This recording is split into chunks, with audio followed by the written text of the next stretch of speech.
The peak of recovery is truly addictive, the more you look. Chu Shangya once again used a fake suicide method to cut her wrists and administered a large amount of sleeping pills. This realistic scene made Huang Jingyuan, who loved him deeply, believe without question. Eventually, she embarked on the path of killing for him. Not only that, Park Jae-sang, the man who once worked hard for him and loved him, once again Chu Shangya played with him, making him feel like he was in the palm of his hand. Chu Shangya deliberately found a coffee shop by the window. He first bowed his head and apologized to Park Jae-sang. His tone full of humility and apology. He tearfully confessed to himself. Back then, it was because life was worse than death that I said those words. She never expected things to turn out this way. She behaved extremely humble. A request with a face streaked with tears. Park Jae-sang refused to release the recording at that moment. She looked like a weak woman driven to desperation by life. Park Sai-siang let out an angry, cold laugh upon hearing this. She finally saw through this woman. She wasn't confessing at all. She was simply afraid her true colors would be exposed. She roared, accusing Chu Shangya of ruining her life. She wanted Chu Shangya to experience the taste of hell as well. At that moment, Chu Shangya's expression suddenly changed. He stopped crying, and the weakness in his eyes vanished instantly. He elegantly wiped away his tears,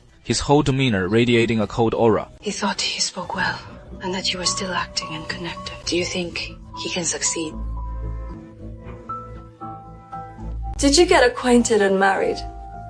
Truly, honey. This fleeting shift from humble to proud completely enraged Park Jae-sang. Like a madman, he flipped the table and grabbed Chu Shangya's neck tightly. And this is precisely part of Chu Shangya's plan. He deliberately chose a cafe with floor-to-ceiling windows. He deliberately provoked Park Jae-sang just to get passers-by to film this scene. Sure enough, passers-by outside the window all took out their phones to record the violent incident. Park Jae-sang ran away with a knife, while Chu Shangya collapsed to the ground, coughing non-stop. This scene successfully removed Chu Shangya from negative news. The haunted suspect becomes a pitiable victim. But that wasn't enough. Huang Jingyuan was once Fangtaxi's most loyal subordinate. Chu Shangya's tactics were just a weakness, and cracks began to appear in their relationship. These questions were questioned last night, and Huang Jingyuan was with Chu Shangya. He accused him of crossing the line. Huang Jingyuan did not back down. Instead, it carries a hint of sadness. He said it was Fangtaxi who turned him into this. The two had a fierce argument. Fangtaxi warned him sternly. He told him not to appear around her or Chu Shangya again. Then he left without looking back.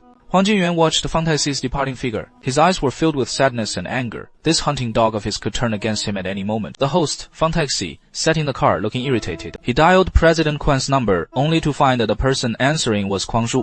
Quan Zhongshu was staying by the unconscious old chairman's side, holding a wine jug. His expression was mocking. He told Fang Taixie, if the old chairman falls, he will naturally take over WR Group. He planned to use the current public opinion storm to make the fire burn even fiercer. This helps protect their shares. Fang Taixie, on the phone, he threatened to fight to the death. But Kwon Jong-wook didn't care at all. He even said that whenever he thought about being beaten by his father since childhood, he wanted to fabricate baseless charges to ruin the old chairman's reputation. Fan Taixi mentioned those files involving the media, government, and financial conglomerates, attempting to use this to secure a nomination within the party. Kwon Jong-shu just mockingly asked him back, only caring about whether their own survival is meaningful. He reminded Mrs. Fang that Chu Shangya and he were grasshoppers on the same rope. If Chu Shangya was finished, he wouldn't be able to escape. Meanwhile, the news was broadcast on TV about his cancellation of his party nomination. The internet was filled with insults from Fang Taixi and Chu Shangya. The video of Chu Shangya being beaten in a cafe has aroused some sympathy, but most netizens still weren't buying it, and it was only late at night that they were too thankful. Back to the dim apartment. She received a video. In the video, the prostitute looked haggard.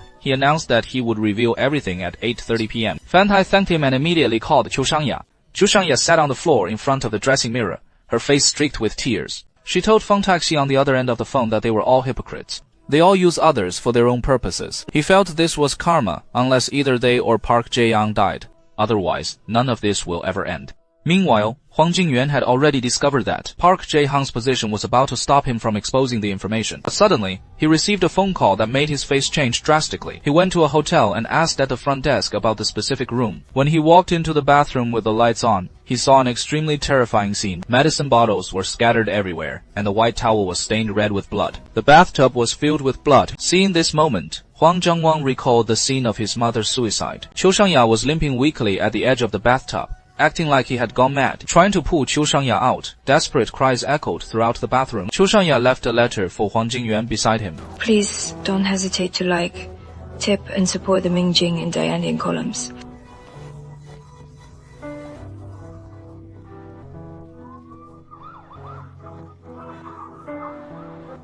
He heard Chu Shangya's words.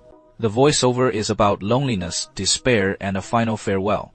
Huang Jinyuan got into the car and got Park Jae-sung's final location, his gaze icy cold. The car started and left in a hurry. At 8:30 in the evening, people all over the world are glued to their phones and computers, waiting for that revelation. The countdown to the live broadcast ended, the screen lit up, but what emerged was not a revelation, but rather a chilling scene. In the dim room, a figure lies in the bathroom. The white curtains swayed eerily in the wind, and Park Jae-sung committed suicide. Fang Taxi. Seeing this scene in the car, his emotions completely spiraled out of control. She rushed into the hospital and, under the siege of reporters, searched for Chu Shangya. But what she saw was the woman lying in the emergency bed, her life hanging by a thread. The doctor told her that Chu Shangya had lost too much blood. But for now, there is no life-threatening danger. While waiting outside the operating room, she recalled the scene of her deceased father being rescued again. He seemed to see the innocent version of himself from years ago.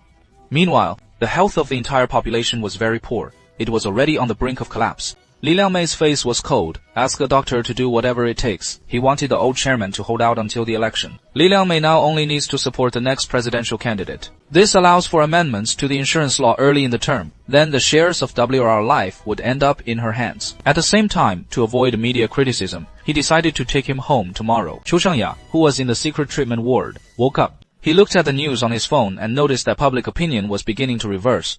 Netizens began to support him, Fang Taxi, and walked in. The two had a fierce argument. Fang Taxi roared, questioning why he acted on his own. Chu Shangya calmly retorted, "Are you really going to wait for his slow plan?" They suspected each other, and the other killed Park Jae-sung, but they tacitly decided to maintain the status quo, because as long as Park Jae-sung died, the recording file disappeared. They are safe. Fang Taxi realized he had forced Chu Shangya into this state. He gently embraced him, holding each other tightly in the hospital room. At this moment, they didn't seem like husband and wife, more like beasts, licking each other's wounds in the dark. They decided to use this failed suicide attempt to completely reverse public opinion, regaining the chance for nomination.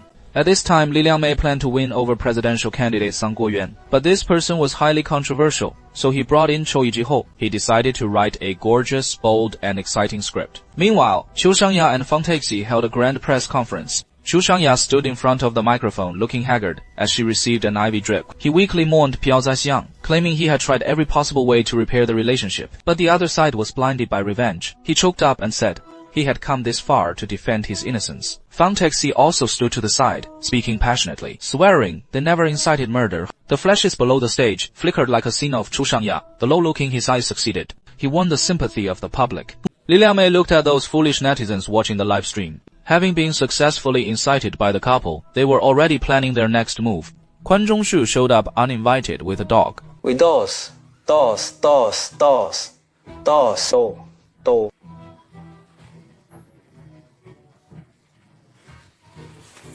I am the only company of the only company. It is the only company of its kind. It is the only company of its kind. But just then, Fang Taxi released another major piece of news during the live stream.